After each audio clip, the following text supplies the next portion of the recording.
Assalamualaikum warahmatullahi wabarakatuh. Perkenalkan, nama saya Nidayanti. Di sini saya akan menjelaskan perkembangan teori tentang asam basa. Istilah asam atau asid berasal dari bahasa Latin acetum yang berarti cuka. Seperti yang kita ketahui bahwa zat utama cuka adalah asam asetat. Adapun konsep asam dan basa sudah dikenal sejak abad ke-18, di mana bangsa Sumeria Mesopotamia sudah menggunakan asam nitrat untuk memisahkan emas dari perak, di mana perak dapat larut dalam asam nitrat sedangkan emas tidak dapat larut dalam asam nitrat. Ada banyak bahan di sekitar kita yang dapat dikelompokkan ke dalam asam dan basa, seperti pada gambar berikut ini. Jeruk dan cuka makan merupakan bahan yang bersifat asam, sedangkan sabun dan obat ma merupakan bahan yang bersifat basa. Selanjutnya kita akan membahas perbedaan asam dan basa. Yang pertama, senyawa asam bersifat korosif. Kemudian senyawa asam dapat mengubah warna zat yang dimiliki oleh zat lain. Kemudian yang ketiga, sebagian reaksi dengan logam menghasilkan gas H2. Senyawa asam memiliki rasa yang masam, kemudian menghasilkan ion H+ ketika larut dalam air. Sedangkan basa adalah senyawa yang bersifat merusak kulit atau kaustik. Yang kedua, dapat mengubah warna zat lain. Warna yang dihasilkan ini berbeda dengan asam ya. Kemudian terasa licin di tangan seperti sabun. Senyawa basa terasa pahit. Yang terakhir, menghasilkan ion OH- dalam air. Selanjutnya kita akan membahas tentang perkembangan teori asam basa sebelum tahun 1880-an, di mana asam didefinisikan sebagai sesuatu yang masam dan alkali sebagai sesuatu yang akan menghilangkan efek asam. Nah, pertama kalinya sifat-sifat asam yang diungkapkan oleh Robert Boyle yang pertama yaitu kekuatan pelarut yang tinggi, dapat mengendapkan belerang dari larutan alkali, kemudian dapat mengubah warna dari zat warna tertentu. Selanjutnya, pada tahun 1744, Raoul mengenalkan basa sebagai kelas senyawa yang lebih umum dari golongan alkali. Raoul berpendapat bahwa garam berasal dari gabungan asam dan basa, sehingga basa dapat diartikan sebagai spesies yang bereaksi dengan asam, membentuk garam. Menurut Raoul, kelompok senyawa yang dikenal sebagai basa adalah alkali, alkali tanah, logam, dan beberapa minyak.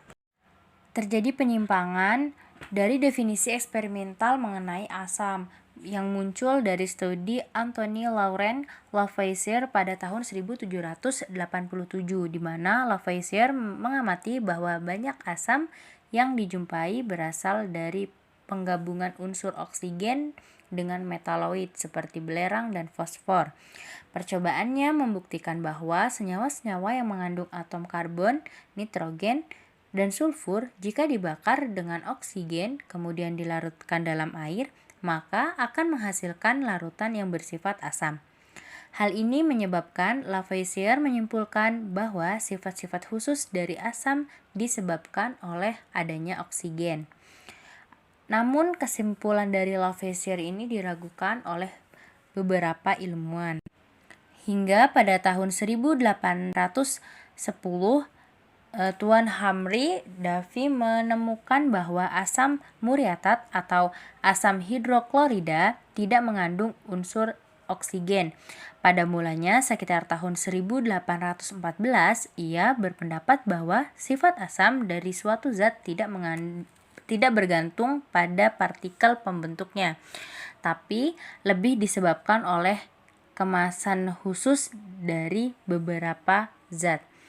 Namun pada tahun 1816, ia menyatakan bahwa hidrogen terdapat pada semua spesies asam, tetapi tidak semua senyawa yang mengandung hidrogen adalah asam.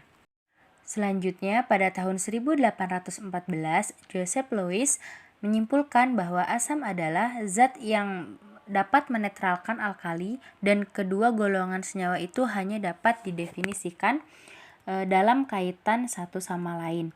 Demi untuk tetap mempertahankan pendapat Lavoisier, Joseph Lewis mengusulkan suatu golongan asam yang tidak mengandung oksigen sebagai golongan hidrasida. Namun, pandangan ini tidak bertahan lama. Pada tahun 1838, Liebig mengemukakan pandangannya adalah lebih sederhana untuk memandang asam sebagai senyawa yang mengandung atom hidrogen yang dapat diganti oleh logam. Definisi dari Liebig ini bertahan kurang lebih 50 tahun dengan sedikit perubahan. Selanjutnya yaitu setelah tahun 1880-an atau menuju abad ke-19, di mana ada 3 teori asam basa pada abad tersebut. Di antaranya yang pertama yaitu teori asam basa Arrhenius, teori asam basa Bronsted-Lowry, dan teori asam basa Lewis. Yang pertama yaitu teori asam basa menurut Arrhenius, di mana teori ini pertama kali dikemukakan pada tahun 1884 oleh Arrhenius yang mendefinisikan bahwa asam adalah senyawa yang jika dilarutkan dalam air ia akan melepas ion H+, sedangkan basa adalah senyawa yang jika dilarutkan dalam air akan melepas ion OH-. Reaksi ionisasi yang terjadi pada asam dan basa Arrhenius secara umum dapat dituliskan seperti pada gambar, di mana tertera bahwasanya pada suasana asam akan melepaskan ion H+, dan pada suasana basa akan melepaskan ion OH- seperti pada contoh HCl dan NaOH. Teori yang selanjutnya yaitu teori asam basa Bronsted-Lowry, di mana pada tahun 1923 Johannes Bronsted dan Thomas Lowry mengajukan konsep asam basa berdasarkan pemindahan proton atau H+.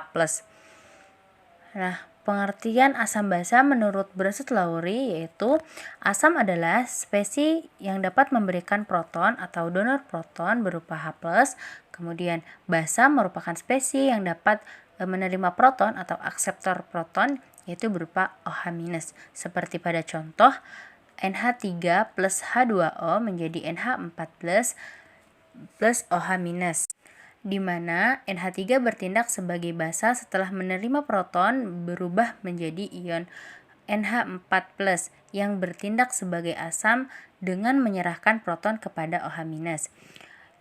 Kemudian pada H2O bertindak sebagai asam setelah menyerahkan proton kepada NH3 berubah menjadi OH-. OH- bertindak sebagai basa setelah menerima proton dari ion NH4+. Nah, pasangan asam basa setelah terjadinya serah terima proton itu biasanya dinamakan asam basa konjugasi. Kemudian seperti pada contoh HCl plus H2O menjadi H3O plus Cl, maka HCl berperan sebagai asam, kemudian H plus sebagai proton, dan Cl sebagai basa konjugasi, di mana H2O berperan sebagai basa, H plus kemudian menjadi sebagai proton, H3O sebagai asam konjugasi. Dalam suatu reaksi kimia, asam basa Bronsted-Lowry dapat membentuk 2 pasang asam basa konjugasi, pasangan yang terdiri dari asam dengan basa konjugasinya. Selanjutnya yaitu teori asam basa Lewis, di mana pada tahun 1923 Lewis mengemukakan teori asam basa yang lebih luas dibandingkan kedua teori sebelumnya, yaitu teori asam basa Arrhenius dan Bronsted-Lowry, dengan menekankan pada pasangan elektron yang berkaitan dengan struktur dan ikatan. Menurut definisi asam basa Lewis, yaitu asam adalah akseptor pasangan elektron dan basa adalah donor pasangan elektron. Berdasarkan definisi tersebut, asam yang berperan sebagai spesies penerima pasangan elektron tidak hanya H+, senyawa yang memiliki orbital kosong pada kulit valensi seperti Bf3 juga dapat berperan sebagai asam. Seperti pada reaksi contoh reaksi pada Bf3 dan NH3 merupakan reaksi asam basa di mana Bf3 sebagai asam Lewis dan NH3 sebagai basa Lewis. NH3 memberikan pasangan elektron kepada BF3 sehingga membentuk ikatan kovalen koordinasi antara keduanya. Selanjutnya, kelebihan definisi asam basa Lewis adalah dapat menjelaskan reaksi asam basa reaksi asam basa lain dalam fase padat, gas, dan medium pelarut selain air yang tidak melibatkan transfer proton. Misalnya reaksi-reaksi antara oksida asam seperti CO2 dan SO2 dengan oksida basa seperti MgO dan CaO. Itulah tadi yang bisa saya sampaikan. Kurang dan lebihnya saya mohon maaf. Untuk teman-teman yang ingin mengakses materi pada penjelasan asam basa tadi, bisa mengakses link berikut ini. Demikian yang dapat saya sampaikan, semoga bermanfaat. Kurang dan lebihnya saya mohon maaf. Saya akhiri. Wassalamualaikum warahmatullahi wabarakatuh.